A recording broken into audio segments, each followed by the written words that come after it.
พอดีเลยน้องเฮ็ดกินไว้ทานแล้วอาบน้ำก่อนจะกินข้าวบ่ยังไงก็ได้กินข้าวก่อนก็ดีอันน้องอยากแห้งแล้ว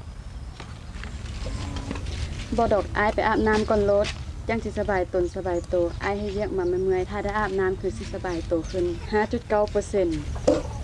อ้าวสร้างว่าแท้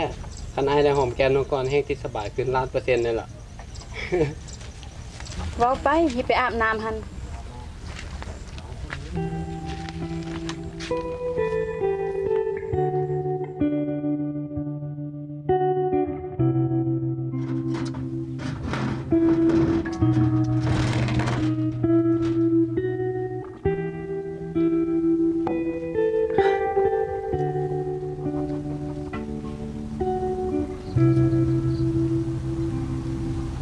นี่แม่นค่ายงานที่อ้ายหาได้มื้อนี้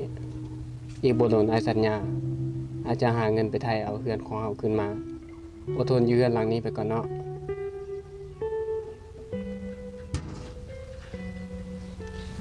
บ่เป็นหยังดอกน้องอยู่ใดอยู่วันนี้ก็สงบดีแล้ว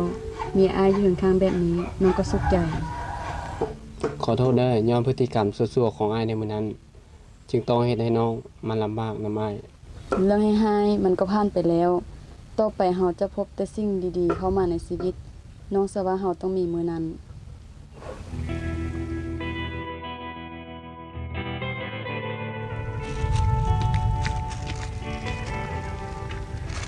ไอ้2มี1ปลาทูจืนไข่และแจ่วมังเล่นอาหารที่อ้ายมักน้องเกียมไว้ให้แล้วสิปะใส่แล้วเบิ่งได้หั่นน่ะตัวมดตอมแล้วอดเข้าคือมื้อนั้นอีกได้โดยฮู้แล้วไปก่อน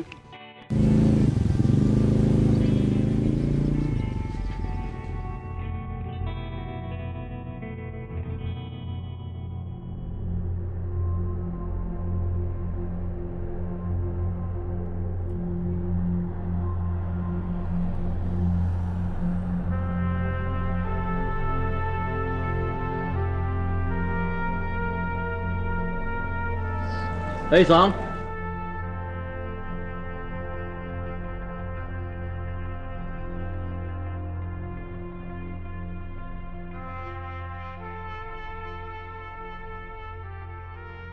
ูแปลกหรอกที่กูมาเศร้าเลยเพราะน่าเจ็บกูนัดแต่เราไปเฮ็ดเบี้ยทางบ้านเอาหน้าเป็นหัวหน้าเสียงเพชรบอกเฮ็ดหยังหัวหน้าเสียงเพชรบอกเฮ็ดเบี้ยเก่าแล้วเราเล็งเพชรหาพวกซ้ายเป็นคนหาเดี๋ยวเข้าหน้ามาแป๊บนึง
มารีซอฟทุกอย่าง 35,000 กีบขายเสื้อผ้ากระเป๋าเกิบเครื่องเล่นเด็กน้อยและอื่นๆติดต่อสอบถามได้ก่อนที่เบอร์โทรศัพท์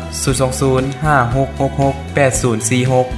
020 9932 6662ขอขอบใจที่ทานมาอุดหนุน